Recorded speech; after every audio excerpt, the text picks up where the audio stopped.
quiet street, making voodoo potions for the people she'd see.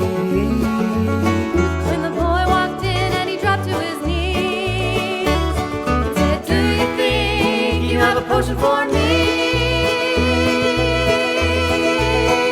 If you go looking for a Louisiana moonlight, beam shines bright through the trees at night. The Cajun boy wants to buy you love, but he has to wait until the moon's above. Until the moon's above.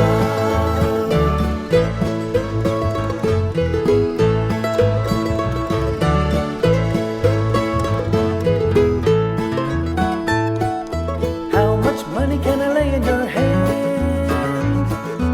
Give me a potion as fast as you can.